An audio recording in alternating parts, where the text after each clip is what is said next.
What's up, everybody? It's Brandon from Box Office Banner and Cult Flick Symposium, and I'm here to finally talk about it. I'm here to talk about Killers of the Flower Moon, people. This is one, obviously, not just me, anybody in general that's a big movie fan was probably super hyped for this film from the very moment we heard about it, from the very moment we got our still image that we are just like, can we get anything else on this movie? So then we finally got the trailer, and then we finally got the next trailer, and the excitement and everything else that coincided with it just kept building and building and building. And as that built and I walked into this fucking 3 hours and 26-minute long movie, yeah, if you weren't aware, it's that damn long.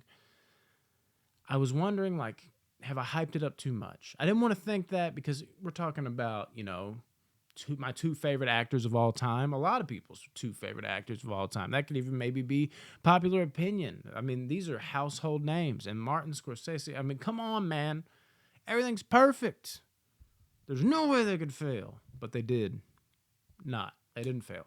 But I will say I did leave the theater kind of like, God damn it. Like, I watched the movie, obviously, and the movie didn't do a damn thing wrong.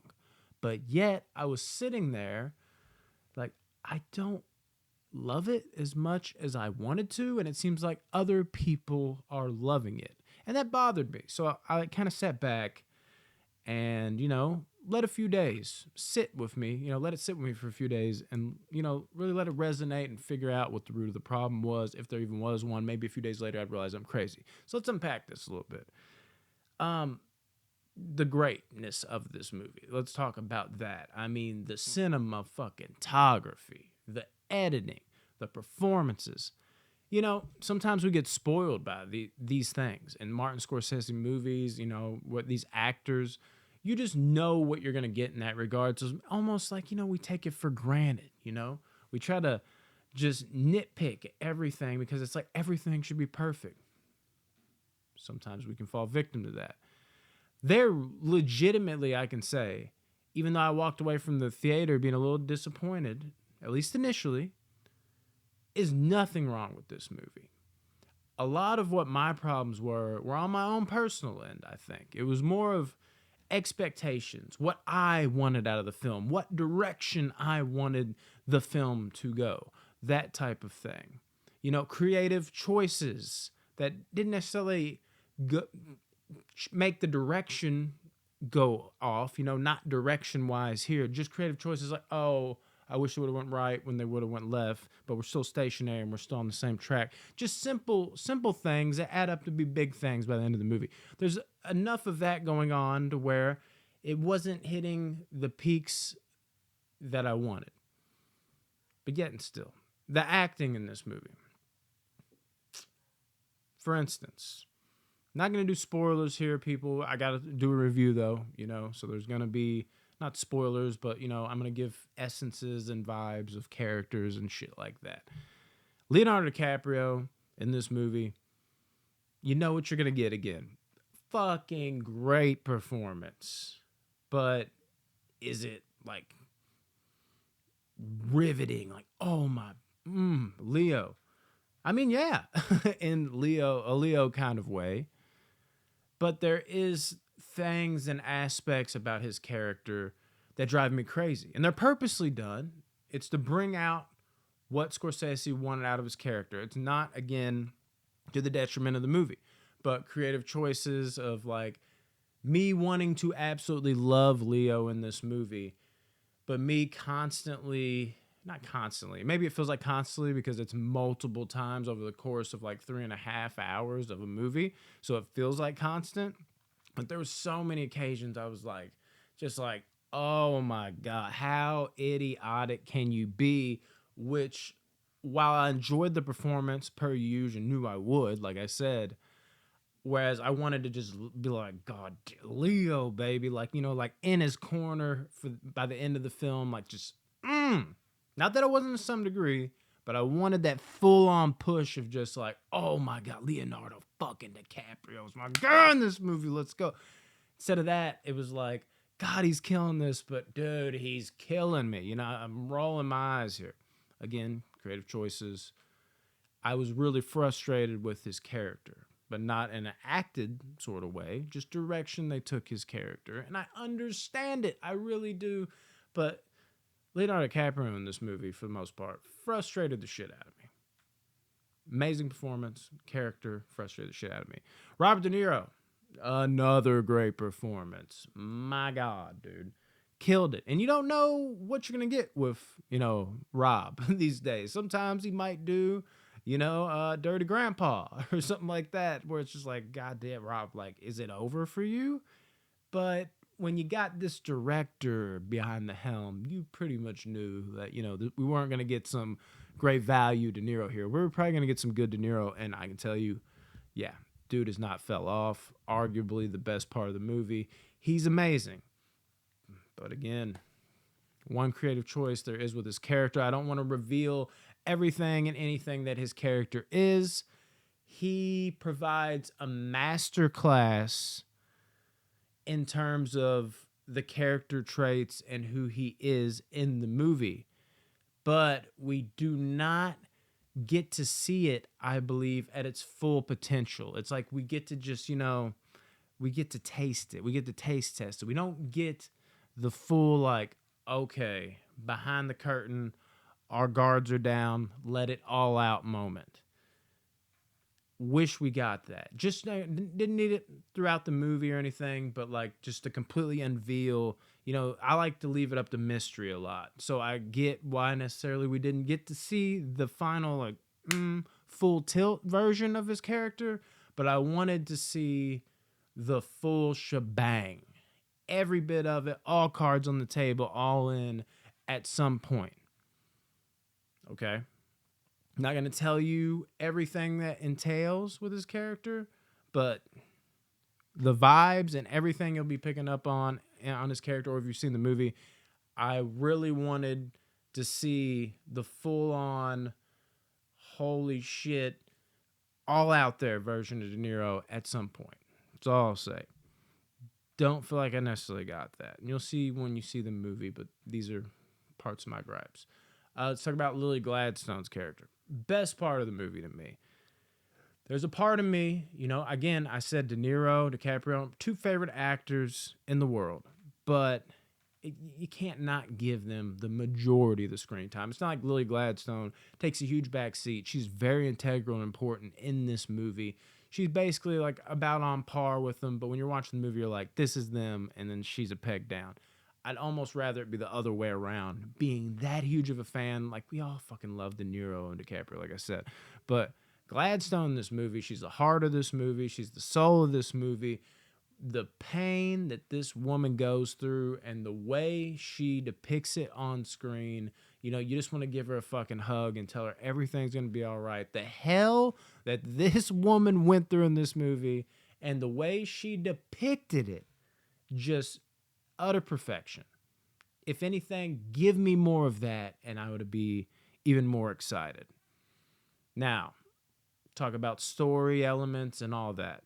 To me personally, watching the trailers, and they love to do this type of shit, I got a different vibe. I won't say the vibe that they end up going for, obviously, because I want to keep all this as under wraps as possible. I'm sorry if it's hard for me to talk around things. I'm trying my best here, people.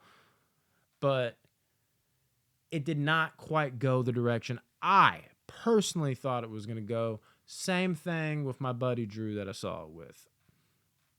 It's not that, like a twist type of way. It just kind of felt like the trailer led us to believe certain things may happen, and when you watch the movie, they might not go exactly like how you think. Now, that can be a good thing, that can be a bad thing, but at the end of the day, where I wanted it to go, where I felt like it had to go, it just didn't go, at least not enough for me. The other thing with this movie, these long, drawn-out 3-hour movies need to have impeccable dialogue. This movie has spots of impeccable dialogue, and it has really good dialogue, but it's not consistent to me. There's moments where, like, it doesn't drag, it's enough to get by, but I wanted, a few more of those just, like, very, very memorable scenes. I feel like this movie in general, beyond just dialogue, what makes movies like this so great, where that are just really story driven, that are really long, and then you do have the moments where it really picks up, is you gotta nail those bullet points. Not that they have, by bullet points, I mean like you got the long drawn out story, and then to just keep it from being boring, you have your little quick, even if it's a quick moment, quick scene, your bullet point, boom, nail it home. Okay, now we're in a slow drug out, da da da da. Bullet point, boom. It felt like they were trying to do that, but the bullet points never really quite boomed for me. Maybe a couple of them did. They were okay, but it wasn't enough to be like, that boom, like, okay, I'm awake now. And then I'm like locked back into the story. And then like I'm kind of coming down, like, okay, I need a little something more. Not that I don't love stories, people. But then out of nowhere, next bullet point comes and it's like, boom, like, oh man, we're driving this forward. It was kind of just like, I'm enjoying this. I'm liking this. Not falling asleep, nothing crazy. I've seen other 3-hour movies this year that I've been really disappointed in. This one I say I'm disappointed in, but obviously I still enjoyed the movie. I do want to let that be known, people. But it kept me engaged throughout, which is an amazing job. But those little bullet points that are just kind of go boom, and then you're back into it, and then you're slowing down, and you're boom, and then you're by the end of it, it's just boom, boom, boom, boom, boom for the end. Didn't quite get those bullet points for me, and that's what I will call them. But I think you kind of get what I'm picking up, what I'm putting down. Anyways, I'll just say this much: left the theater, and I was at a 7 out of 10, which is very upsetting to me. Because, that's, for me, my rating scale. 6 out of 10 is good. 7 out of 10 is really good. Really good. Really good. Not great, but really fucking good. Can't wait to watch it again. I don't know about can't wait, but, want to watch it again. That's really good for me. In the matter of, because it's been, a couple days since I've seen it. Matter of a couple days, I'm now up to an 8. I don't think that's going to grow anymore. I think I'm settling in at an 8.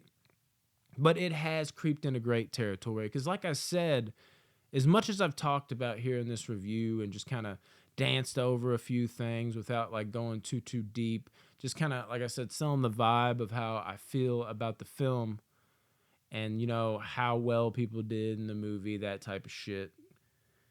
It does leave me here with this feeling over the last couple days of just I can't complain about anything. Yes, I can from the standpoint of I wanted them to do this. I want them to do that. That's what I keep being left with rather than technical aspects. How does the story, represent itself? Obviously, you have to tell a true story here, at least to some degree, because it is based on a true story, and this is a passion project for Martin Scorsese. He wanted to get this story out there, so obviously he probably wants to keep it as close to the vest as possible. But still, you can take certain liberties all while telling the same story. And you could go even deeper maybe into certain things. I won't go too far on what I'm talking about, but you know what I mean? There's more to unpack here. Maybe he unpacks certain things that I wish he would have unpacked over here instead. I was left with my own problems rather than actually being able to critique a damn thing about this film. But then I also was left with Scorsese's gonna do a good movie, holding to a certain standard. Where am I at in this? And I think that's why I'm I can't raise it to a 9 because, an extra 2 points is just insane. How do you think about a movie and you're like, I'm at a 9 now. That's exactly what I wanted. I don't know what I thought the first night. That rarely happens. Going up a full point like I did rarely happens. But it makes sense for it to fall in line at an 8 out of 10 the more I think about it, because that's just it. He didn't do... even though he made a really good movie, there's no complaints. I can't think of a single fucking thing wrong. He fucking Scorsese. He did. At the end of the day, he made a great fucking movie, and it was a great, enjoyable movie. But it's not quite a 9 because he didn't do the, oh my God, damn near masterpiece for me. But I can't be at a 7 like I was because it was, I really enjoyed it. And the more I thought about it, the things that I harped on and griped on, they were my own fucking problems. So I got to, at the end of the day, settle in at 8 out of 10. I'm curious, what did you guys think about this movie? This has been a tough one, like I said, for me to unpack. I've just been trying to rack my brain, but I got to get a review out there for it. But overall, at the end of the day, like Killers of the Flower Moon, like it's a great fucking movie. There's nothing wrong with it, but it didn't quite hit, that the peak levels that I really, really wanted it to personally. And I think that is, at the end of the day, what's frustrating about it for me. But looking at it objectively, this is a phenomenal fucking movie. Creative choices were the only thing that, really held it back for me. And maybe just centering around good old Lily Gladstone a little more. Maybe would have just a few more notches. Maybe that final notch actually bring it to 9. I don't know. 8 out of 10 though for me, guys. What did you think about the movie? Did it measure up? Did it fail completely for you? Did it grow on you after you left the theater like me? Did it feel too long? Let me know. Like, share, subscribe, comment. That's the main thing. Like I said, let me know. Love you guys. Peace.